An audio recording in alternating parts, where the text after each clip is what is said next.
इस वक्त हमारे साथ एक अहले सुन्नत भाई मौजूद हैं और उनका ये इसरार था कि उन्होंने आपसे कुछ सवालात करने हैं, तो वो कुछ सवालात करना चाहिए। जी भाई, आप सवाल पूछें।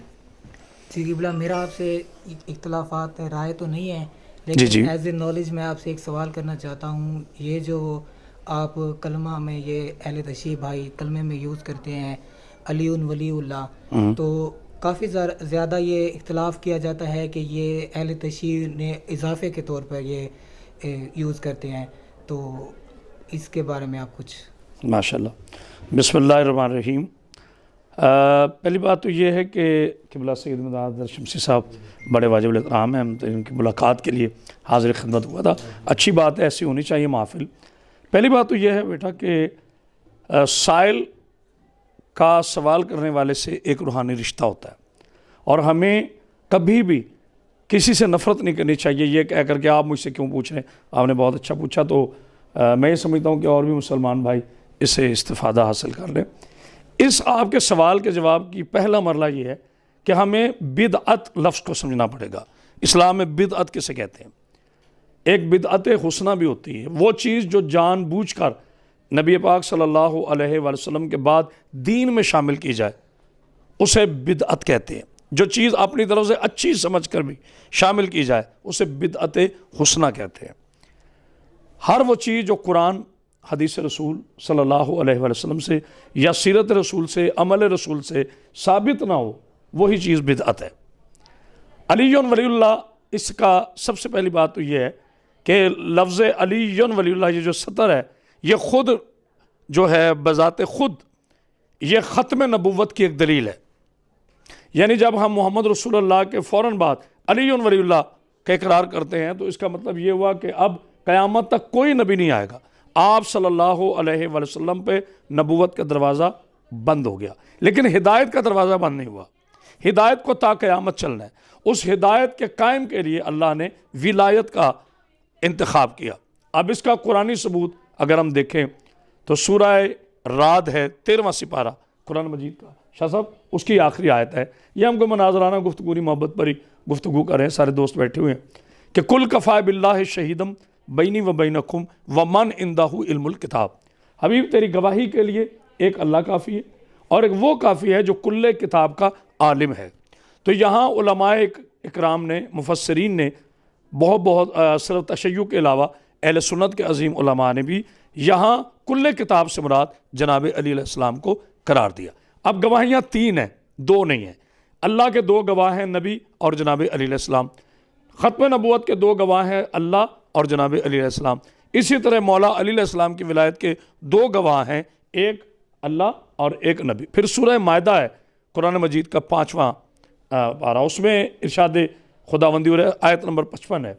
सूरह मायदा आयत नंबर 55, बिस्मिल्लाहिर्रहमानिर्रहीम, इन्नमा वलियुकुम अल्लाह व रसूलुहु वल्लज़ीना आमनुल्लज़ीना युकीमुनस्सलाता व युतून ज़काता व हुम राकिऊन। ये शाह साहब वो आयत है जो वाज़ेह तौर पर जनाब अली अलैहिस्सलाम की विलायत पर दलालत करती है। अल्लाह फरमाता है कि मैं अल्लाह वली हूँ, उसका रसूल वली है, और तीसरा वो वली है जो हालत रकू में ज़कात देते।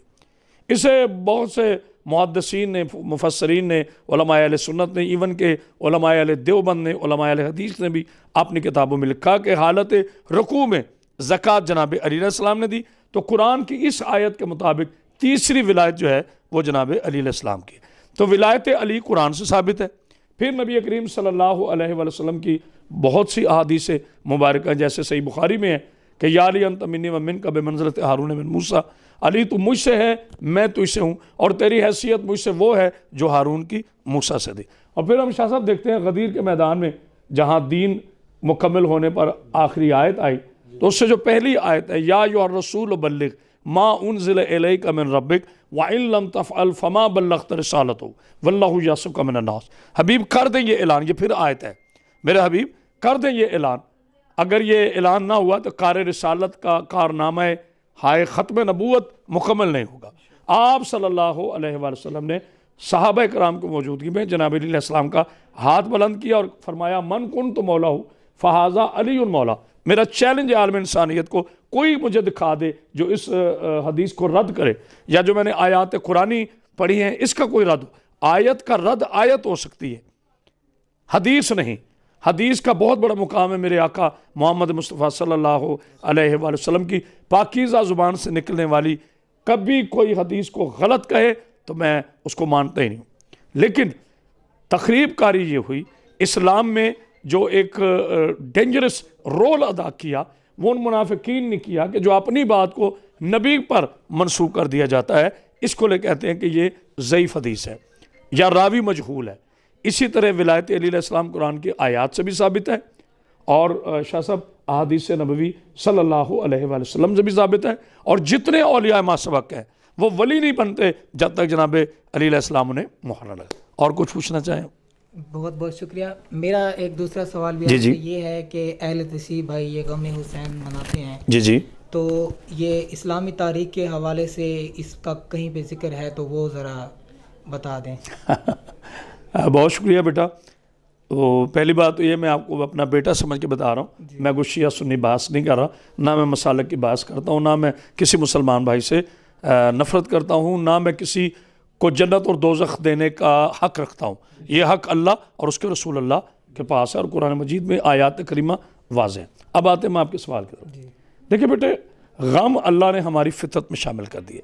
पहली बात तो चीज़ है कि जो चीज़ फितरत में है शाह साहब, दानिश काज़मी साहब, वो कभी गलत साबित नहीं हो सकती। एक चीज़ है ही फितरत में, तो अल्लाह ने जिसको फितरत बनाया वो गलत साबित नहीं हो सकती। गम खुशी जब तक इंसान जिंदा है ये दोनों साथ चलेंगे। अब ये है कि उसमें नौइयत देखी जाती। एक वो चीज़ें हैं जो मेरी अपनी ज़ात से मंसूब है, वो अलग है। एक वो चीज़ें हैं जो आका मोहम्मद मुस्तफ़ा सल्लल्लाहु अलैहि वसल्लम से मंसूब है, उनका दर्जा आ गया। मैं एक सिंपल सा बड़ी मोहब्बत के साथ, कोई मनाजरा नहीं, आलम इस्लाम तक मोहब्बत भरे पैगाम से पूछना चाहता हूँ कि करबला के मैदान में एक दिन में रसूलुल्लाह सल्लल्लाहु अलैहि वसल्लम के ख़ानदान के अहले बैत और उनके असहाब व अंसार यानी 72 शहीद हुए। क्या ये मुकाम खुशी है या मुकाम गम है? रसूल अल्लाह के घर में जनाजे पड़े हैं, क्या हम उन्हें जाके मुबारक दें या हम वहाँ गम करें? सीधा सीधा सवाल है, ठीक है। फिर जनाब इमाम हुसैन अलैहिस्सलाम को हालत सजदा में उनका सर मुक़द्दस काट कर नेज़ों की एनी पे बुलंद कर दिया गया। इवन के करबला में एक 6 माह का शहज़ादा जनाब अली अस्ग़र अलैहिस्सलाम, उन्हें 3 फले तीर से शहीद किया गया।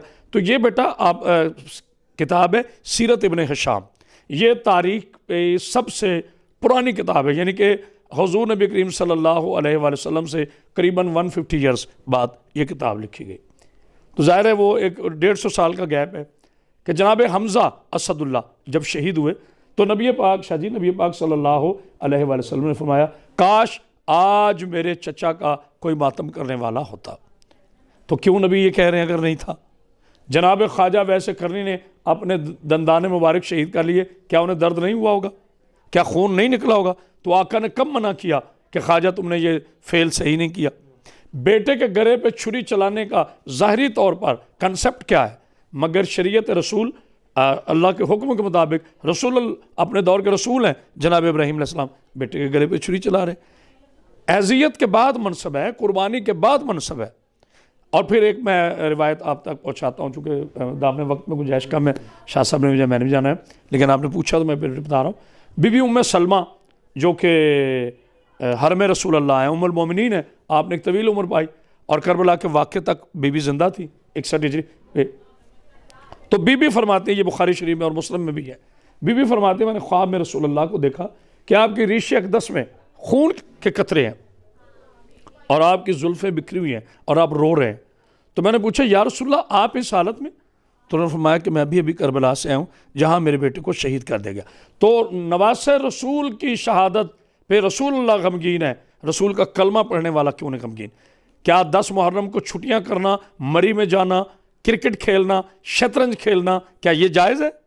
बल्कि मैं बहुत अहले सुन्नत को मैं सलाम करता हूँ, उन अहले सुन्नत को मैंने देखा हज़ारों की सूरत में शाह साहब सबीलें लगती हैं, नज़र न्याज बांटी जाती है, कोई इशू नहीं है। ये हर एक का अपना तरीका है। जो तबरुक दे रहा है उससे भी मौला हुसैन अलैहिस्सलाम कबूल फरमाते हैं, जो मजलिस पढ़ रहा है उससे भी कबूल फरमाते हैं, जो मिलाद कर रहा है उससे भी कबूल। हरगिज़ में ये नहीं कहता इमाम हुसैन अलैहिस्सलाम किसी एक मसलक के हैं ही नहीं।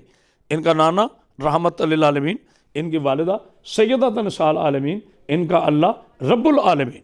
तो ये तो आलमीन के लिए आए, लिहाजा गम मनाना शरीयत में मौजूद है। इस पर इंशाअल्लाह मेरी तमाम मुसलमान भाइयों से दरख्वास्त है, आप जब कहें मैं इस पर एक एविडेंस की मुकम्मल वीडियो बनाऊँगा, किस किस नबी ने किस किस दौर में कैसे कैसे गम मनाया।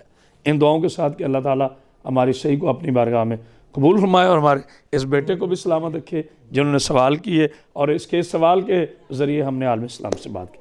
वस्सलाम तौफ़ीक़ आलिम।